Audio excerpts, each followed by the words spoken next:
नमस्कार मंडळी, दिवाळीसाठी आज आपण एकदम पिवळी म्हणजे खारी शेव बनवतोय। कुठलाही मसाला न वापरता फक्त एक मिश्रण तयार करायचं आणि एकदम कडकडीत न होता एकदम कुरकुरीत अशी मस्त खारी पिवळी शेव आज बनवतोय। एकदम सोप्या पद्धतीने आहे, कुठलाही तामझाम न करता साधी सोपी रेसिपी आहे। शेवटपर्यंत नक्की बघा। नमस्कार, मी दीपाली, रेसिपी हाऊस मराठीमध्ये तुम्हा सर्वांचे खूप मनापासून स्वागत। तर इथे मी 1 किलोची शेव बनवणार आहे। सर्वात प्रथम आपल्याला पीठ गाळून घ्यायचं आहे। टिप नंबर 1 म्हणजे पीठ गाळल्यामुळे काय होतं, पीठ हलकं होतं आणि शेव एकदम कुरकुरीत होते। आणि एकदम बारीक असं पीठ घ्यायचं आहे आपल्याला।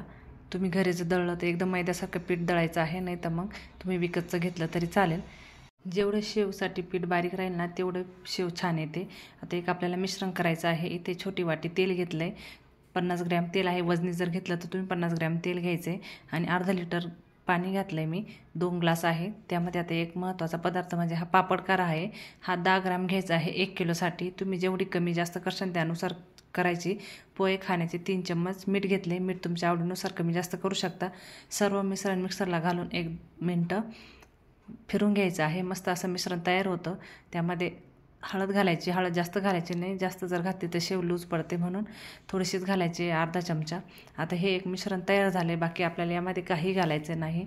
तुम्हाला जर लसूणी शेव बनवायची असेल तर ओवा, जिरे, लसूण दळून ते पण यामध्ये घालू शकता, पण मी फक्त खारी शेव बनवणार आहे पिवळी, त्यामुळे एवढंच घालणार आहे। आता फक्त हे मिश्रण यामध्ये थोडं थोडं टाकत जायचं आहे आणि याचा घट्टसर गोळा मळायचा आहे। जास्त सैल पण करायचा नाही आणि जास्त घट्ट पण करायचा नाही। सैल जर केलं तर शेव तेल धरते आणि घट्ट जर केला तर शेव खूप कडकडीत होते। त्याच्यामुळे असं मध्यमच आपल्याला पीठ मळायचं आहे। बघा, ह्या प्रकारे आपल्याला पीठ मळून घ्यायचं आहे। अर्धा लिटर पाणी टाकून मला साधारण अजून ग्लासभर पाणी लागलं, ते मिक्सरच्या भांड्यात घालून त्यामध्ये घालायचं, किंवा तसं बी वरून टाकलं तरी चालेल, काही हरकत नाही। पण ते मिश्रण पहिलं बनवायचं तेलाचं मिठाचं, आणि ते टाकल्यानंतर जसं पाणी लागेल तसं आपल्याला असा गोळा मळायचा आणि साधारण अर्धा तास भिजण्यासाठी ठेवून द्यायचं। अर्धा तास झाल्यानंतर बघा, हाताला तेल लावलं की अजिबात हात कुठेही भरत नाही। पिठाचा गोळा असा हातावर घ्यायचा आणि साऱ्यामध्ये भरायचा, म्हणजे शेवचं सोऱ्यामध्ये। तुम्ही शेवगा म्हणू शकता, काही ठिकाणी याला शेवगा म्हणता, आमच्याकडे याला सोऱ्याच म्हणतात शेवचं, म्हणजे सोऱ्यामध्ये भरायचा। तुम्ही दाबायचा घेऊ शकता किंवा असा पिळायचा घेऊ शकता, पण याने पिळायचा जर असला ना जास्त हात दुखत नाही, शेव पण छान येते। तुमच्याकडे जो असेल त्याने अशी शेव पाडून घ्यायची। तेल मस्त तापून घ्यायचं, खूप थंड पण तेल नको आहे। तेल सुरुवातीला आपल्याला असं थोडं कडकडीत तापून घ्यायचं आहे आणि जेवढं मावेल तेल जेवढं ठेवलं असेल त्या अंदाजाने आपल्याला यात शेव पाडायची। तर बघा, शेव पाडल्यानंतर खूप बुडबुडे येतात, जोपर्यंत कमी बुडबुडे होत नाही तोपर्यंत शेवला हात लावायचा नाही। तर बघा, शेवचे बुडबुडे कमी झालेत।